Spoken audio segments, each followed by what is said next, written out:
Buenas noticias de gran gozo. Y el Ministerio de Conociendo a Dios presentan Células Dinámicas. Hemos aceptado el reto de producir luz en el mundo de hoy. Somos testigos convencidos que enamorarse de Dios es posible y que da paz, seguridad y amor a este mundo. Queremos que tú también te llenes del amor de Dios en tu espíritu a través de estos estudios. Ese es nuestro cometido, nuestro privilegio, nuestro ministerio. Pero ¿cómo vas a llenarte de ese amor? ¿Cómo te vas a dar cuenta que es un Dios lleno de amor incondicional, sanidad y poder? Acércate a Él, convive con Él, estúdialo, ponlo a prueba. Bienvenido. Este mensaje te brinda esa oportunidad. Y ahora, démosle la bienvenida a Domingo Hernández y Héctor Vidales, nuestros anfitriones. Hola, ¿qué tal? ¿Cómo están? Una vez más, bienvenidos a nuestro programa de células de enseñanza. El día de hoy tenemos unos temas bien interesantes, que es la renovación y la transformación. Nuestras células dinámicas, pues, pretendemos que llegue a ti una enseñanza clara, simple, para que pueda el entendimiento que está dentro de ti, ese Cristo que está activado en ti, sea alumbrado. Y hoy tenemos aquí con nosotros, para tocar estos temas tan importantes de la renovación y la transformación, a nuestros apóstoles, Domingo Hernández y Héctor Vidales aquí. Apóstol, bienvenido. Gracias. Apóstol, bienvenido. Gracias. Así que, bendecidos, declaro que esta enseñanza, pues, te va a llevar de otra gloria a una gloria mejor. Así que vamos a dejar aquí el espacio para nuestros apóstoles, quienes tienen hoy para ti una gran enseñanza. Bien, bienvenidos. Gracias, Domingo, qué bueno que estás con nosotros también. Ramiro, nos hemos abocado a la salvación, ¿verdad? En estos últimos células en las que están más cercana a esta, y nos hemos gozado, ¿verdad?, en enseñarles qué significó la redención, qué significó la salvación, hasta ya llegar al punto en que qué es la actuación del hombre, sobre la base de qué, y lo vimos de una manera cercana. Y ahora, pues qué bueno que nos haces esa pregunta, ¿no? ¿Qué significa transformación y qué significa renovación? Son dos conceptos diferentes, ¿verdad, Domingo? Son diferentes porque son dos procesos diferentes.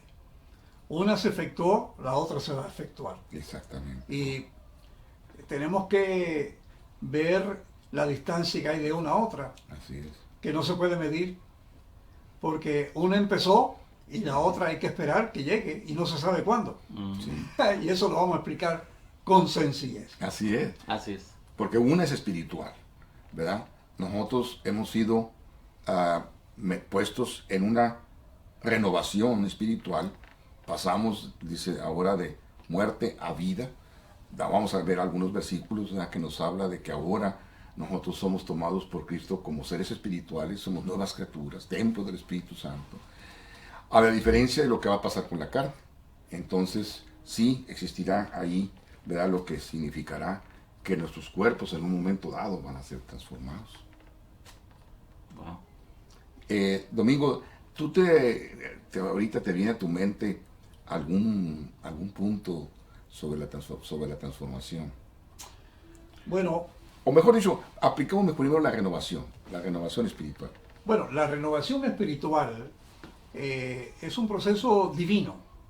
Es un proceso que no contó con la naturaleza caída que tenemos, sino es un proceso que Dios lo tenía determinado.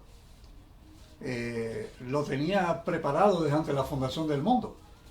Porque Dios, dice el apóstol Pablo, que quería que llegáramos a ser conforme a la imagen de su Hijo, y Él el primogénito entre muchos hermanos. Y eso fue precisamente por causa de que la gloria que teníamos en la creación se perdió por el pecado de Adán y Eva, destituidos de la gloria de Dios.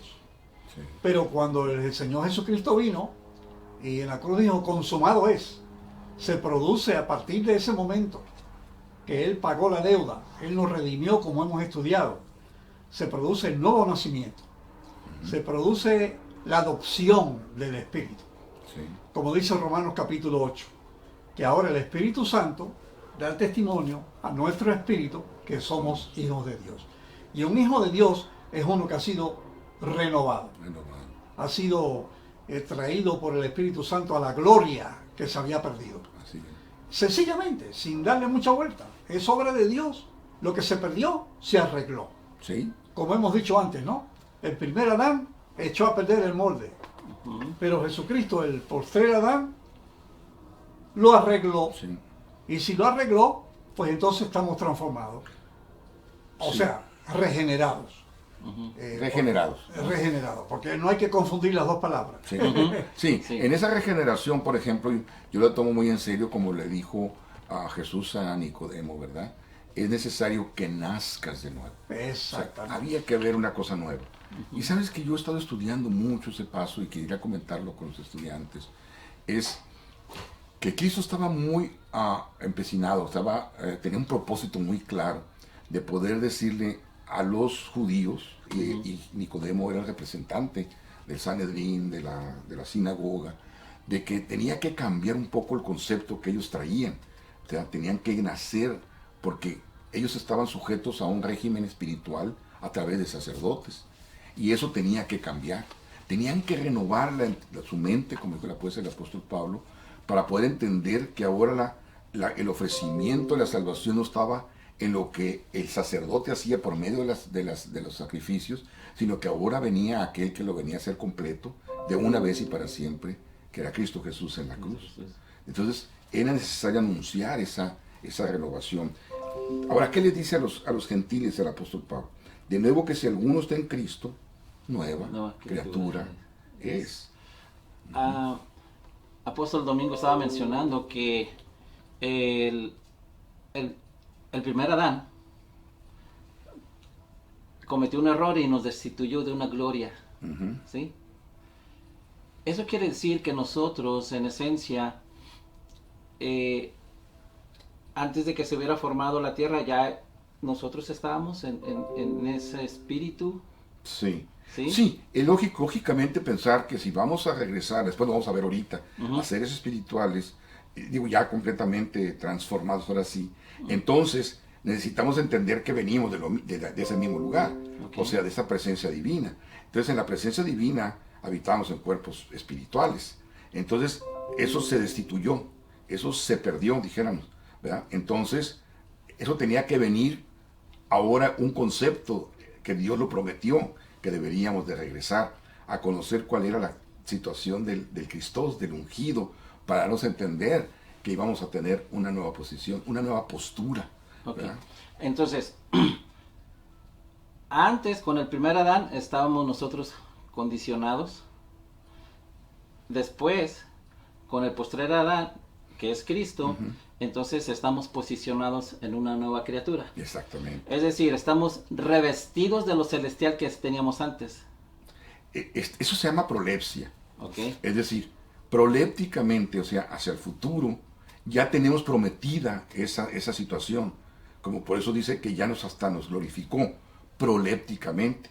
Por eso vamos a tener que estudiar en el segundo punto que vamos a ver, en la transformación, que una vez que seamos, ahora sí, transformados, entonces ya el cuerpo se dejará, la parte carnal se dejará, entonces sí, hay una especie de consumación. Y eso, por ejemplo, el apóstol Pablo lo establecía, él hablaba, ¿cuándo vendrá ese momento? Él decía, él pensaba que ya iba a ser de inmediato, eso, pero Cristo le dijo, espérate un momentito, ¿verdad? Entonces él escribe entonces, muy clarito en 1 Corintios, como lo vamos a ver más adelante, y en 1 Tesalonicenses, entonces sí es cierto, tendría que haber un momento en que esto mortal se vista de inmortal.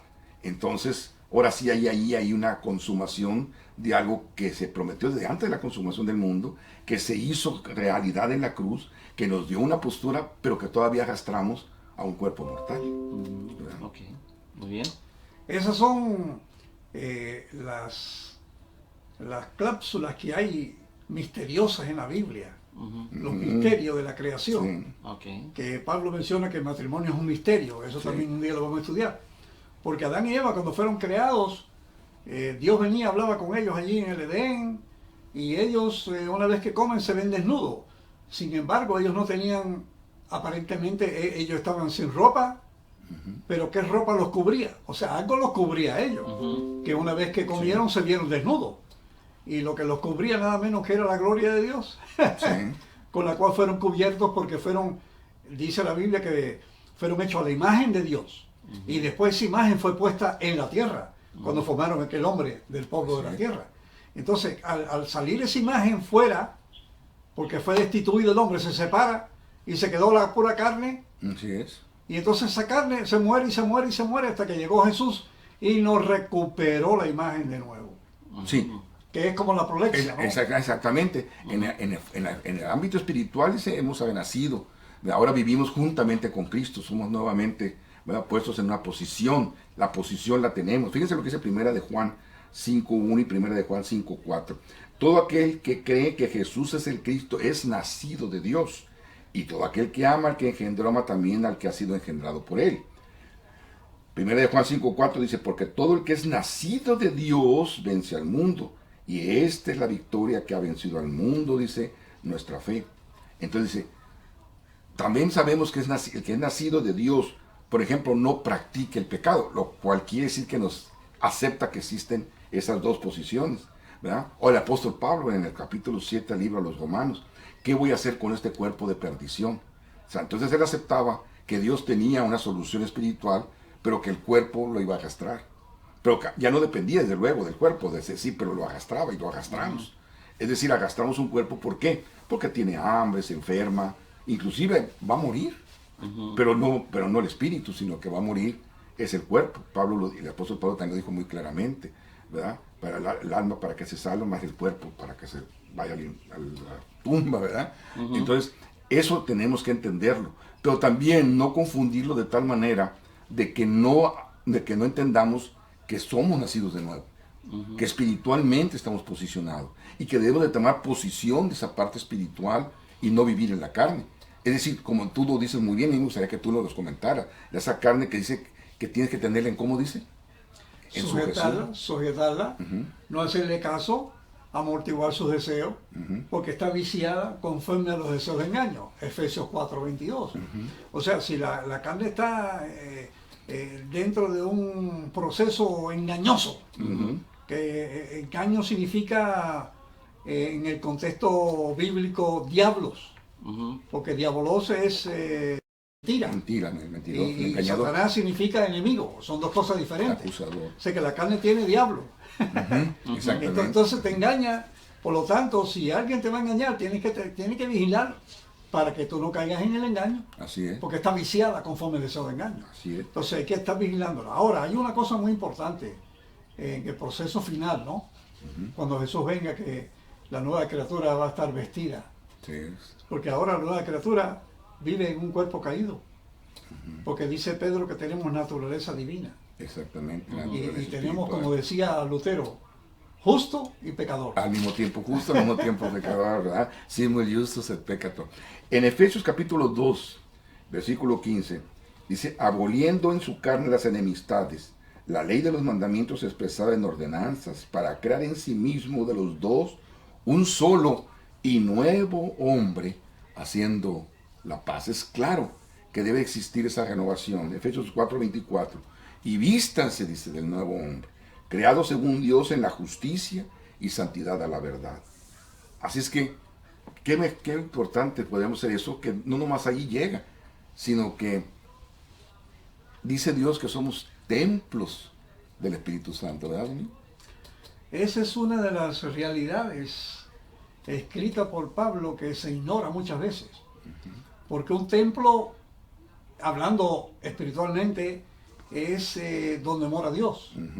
Y si Dios es el templo, ¿verdad? Porque somos templo del Espíritu Santo, pues para uno estar en ese templo, como dice Pablo, glorifícalo en tu alma, tu espíritu y tu cuerpo, que le pertenecen porque fuiste comprado.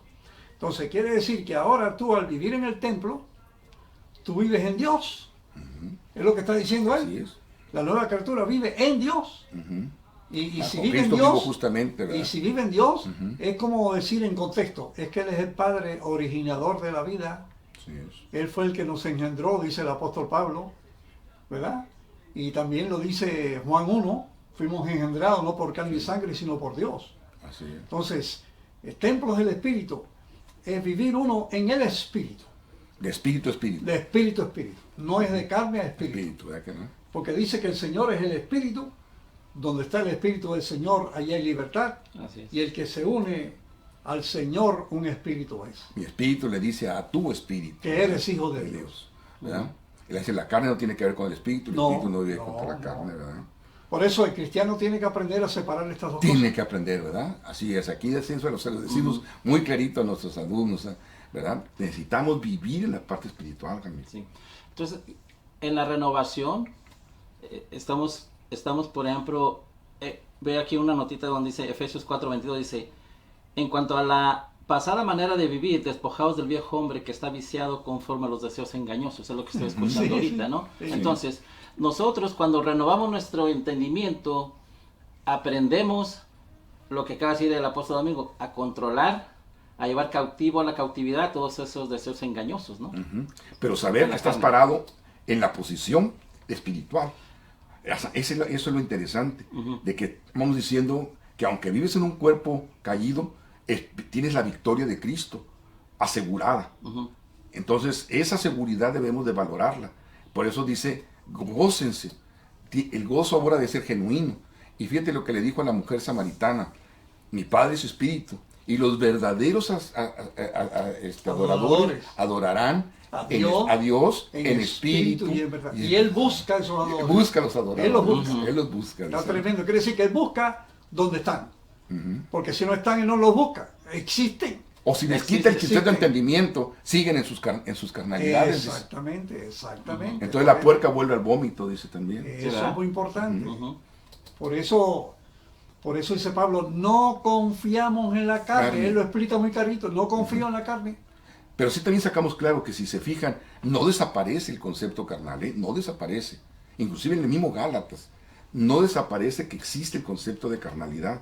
Es decir, pero yo lo que los trato de explicar es como que lo agastramos, ¿verdad? No podemos decir que este cuerpo se puede enfermar, este cuerpo tiene sed, tiene hambre, ¿verdad? Pero ante la posición de Dios, y Dios quiere que lo tratemos a Él como papito, en espíritu y en verdad, o sea, como verdaderos adoradores. Eso quiere decir que entonces pongamos la carne en sujeción de ¿quién? Del espíritu. No, y el concepto evangelístico Ujú. tiene Muy mucho buen valor el pensar Muy que buen Dios, al resucitar espiritualmente, como dice Pablo en Efesios, ¿verdad? Estando muertos en delitos y pecados, nos dio vida juntamente con Jesús. Nos dejó en un cuerpo carnal. ¿Por qué? Porque nosotros estamos en un cuerpo caído, pero sabiendo que somos hijos de Dios, para ir a otros que no saben lo que ya sabemos. Para poder llevar el mensaje de salvación. Si no, Dios hubiera hecho otro plan. Bueno, cada uno que crea ya se va para el cielo directamente con un cuerpo transformado. Ya, pum, pum, No. es así. Tú estás aquí, como dijo Pablo, ay de mí si no predico el evangelio. Exacto. Y miserable hombre de mí, ¿quién me librará del cuerpo de esta muerte? Gracias doy a Dios que me libró con Así el es. espíritu de vida en El Cristo mismo, Jesús. el mismo sentido evangélico de predicar el evangelio tiene que ver con esa posición. Claro, ¿verdad? claro. No podemos desecharlo, ¿verdad? Y qué tremendo que Jesucristo vino santo, limpio, inocente, apartado de los pecadores, más sublime que los cielos, porque nos convenía y nos liberó y nos salvó. Y ahora nosotros, en un cuerpo que no es santo, ni limpio, ni justo, ni bueno, ni apartado de los pecadores, sino caído, ahí Dios tiene la nueva criatura que vive en el Espíritu Santo, porque es su templo, y ahora en esa carnecita le dice a otros, mira, en Jesús está la solución a que tú puedas vivir en paz y reposo. Fíjense qué interesante, Ramiro, ya que estás cuando hiciste esas preguntas, cuando está Tomás, el incrédulo, fíjate, Tomás carne, es decir, todavía estaba incrédulo, quiere decir que todavía estaba sujeto más a la carne. Primero no va, después va, todavía ahí sigue igual, en cierta manera. Pero Jesús se acerca y coge la mano carnal de ¿quién? De Tomás y la pone en su lado carnal. Entonces se prende la chispa espiritual y le dice, oh Dios mío y Señor mío. ¿Se fijaron que eso es exactamente dijéramos, esa renovación que a veces no la comprendemos bien? La parte carnal de Tomás toca la parte carnal de Jesús. ¿Sí me expliqué? Sí. Y luego dice, oh, ya viste, ahora sí, ¿entiendes? Entonces viene la chispa de la fe. Entonces ya espiritualmente dice, oh, Dios mío y Señor mío, lo adoró. Eso es espiritual. La adoración tiene que ser espiritual. Entonces le da la clave que le dio la samaritana. Dice, ¿cuál sería, cómo le dijo Domingo a Tomás? A Tomás, mete. Pero luego que le dijo, no seas incrédulo, sino fiel. Como que dice, bienaventurado el que cree sin haber visto. Entonces es cuando dice, ya, entonces entras a lo espiritual, sin ser visto, al neuma, a lo que no se ve, ¿verdad? Entonces por eso es que es interesante entender este tema, ¿verdad? Porque a veces se deja en un lado. Y si entramos ahora sí a la transformación, eso es muy fácil entenderlo. Yo quiero leerles en 1 Corintios capítulo 15, versículos 51 y 52. Fíjense bien en el misterio que les voy a revelar, dice el apóstol Pablo. Y el otro de los misterios. No todos moriremos, pero todos seremos transformados. Es decir, ahí quiere decir que abarca los que mueran, los que no mueran en la carne. Pero serán ¿qué? Transformados. ¿Y transformación de qué? En un instante, en un abrir y cerrar de ojos, al toque de la final trompeta, pues sonará la trompeta, y los muertos resucitarán con un cuerpo incorruptible, y nosotros seremos transformados. Ahí sí, entonces ya, hasta entonces, hasta el toque de la final trompeta, dejaremos de arrastrar ese cuerpo de muerte, o ese cuerpo carnal, que de todas maneras vivimos en él, pero que si vivimos en la victoria espiritual, lo sujetamos. Así me explico, o sea, no importa lo que le pase, inclusive como lo dijo Jesús, aunque estuvieran muertos, ¿qué? Vivirán, ¿verdad? Pero sí es cierto que Él promete, y tenemos que verlo como una doctrina bíblica, que en un momento aquello corruptible, ahora sí se va a vestir ¿de qué? De incorruptibilidad. Y entonces ahora sí podemos decir que se completa el aspecto de que todos en la presencia de Dios no estamos en forma corruptible, ¿verdad? Ni aún en el cuerpo, ni aún en lo físico, sino que todo pasa a ser ahora sí en el ámbito de Dios, ¿no? Porque si tendrá que tocarse la trompeta. Sí, el apóstol Pablo está diciendo, escribiéndole a la iglesia de Tesalónica, mira, este misterio significa que no todos estaremos muertos cuando venga Jesús. Vamos a ver aquí un grupo de personas vivas. Pero no vamos a ser delanteros a los que duermen, a todos esos que a través de los milenios tuvieron que pasar el descanso, sino que en el momento que llegue el Señor, todos seremos transformados. Tanto los que resucitan como los que estamos vivos. Porque los que estamos vivos tenemos una carne caída que va a morirse algún día, pero como llegó el momento de venir Jesús, no podíamos ya ir a las regiones celestiales con un cuerpo caído mortal, sino Él nos transforma. Y eso es un misterio. ¿Cómo lo va a hacer Él? Yo creo que de la forma que Él nos resucitó espiritualmente, como dice Pablo, muertos en delitos y pecados, el poder que resucitó a Cristo los muertos nos resucitó y nos dio vida juntamente con Él. Es el mismo poder, es el que resucita al que desapareció por los siglos de la tierra y está por ahí en algún lugar, un esqueleto o ya no queda nada. Sí, así como tiene el poder, así como tuvo el poder para que dice que no, cuando viene lo de Adán en el Edén, nos vistió de pieles, ¿verdad? Y nos hizo estos seres que conocemos. Pues es lo mismo que poder, es lo mismo que a la voz de Él cambiará esa condición, ¿verdad? Alabados en nombre de Dios. Pues qué bueno que llegamos. Y esa transformación, dice Pablo, que es incorruptible. O sea, ya no hay mortalidad. Pero el reino de Cristo, aunque seamos corruptibles en este momento, los participantes del reino, dice el profeta Daniel en el capítulo 2, versículo 44, que este reino es incorruptible. Por dice, Cristo. Nunca se corromperá porque es el de Cristo. Es el de Cristo. Así que el que vive en el reino de Cristo vive en un reino incorruptible. Por eso estamos en la promesa de ser incorruptibles. Sí. Por eso de ahí que viene, ¿quién nos apartará del amor? Ni lo que hagas ahora, ni lo que hagas mañana, belleza. Ni el diablo mismo, para nada todo el que nos está podrá estudiando, apartar. para que todo el que está estudiando. Hola, ¿qué tal? ¿Cómo están? Una vez más, bienvenidos a nuestro programa de células. Estamos en el reino incorruptible, así que, aunque dijo el famoso Job, aunque mi carne se deshaga, con estos propios ojos yo voy a ver a mi Redentor. Qué maravilloso. Pues, qué bueno que estuvimos allá y Sí. qué bueno, ojalá que haya contestado las preguntas. Sí, seguro. Nos tenemos que despedir porque yo creo que ya nos terminamos el tiempo, ¿no? Ujú. No, y sobre todo que la mayor ganancia es para todos los bendecidos que están aquí estudiando. Entonces, esto es una promesa cumplida de aclarar el entendimiento, ¿verdad? Ok. Así que muchas gracias, apóstol Vidales, apóstol Hernández, un placer y bendecidos con toda bendición espiritual. Que Dios los bendiga. Amén. Amén.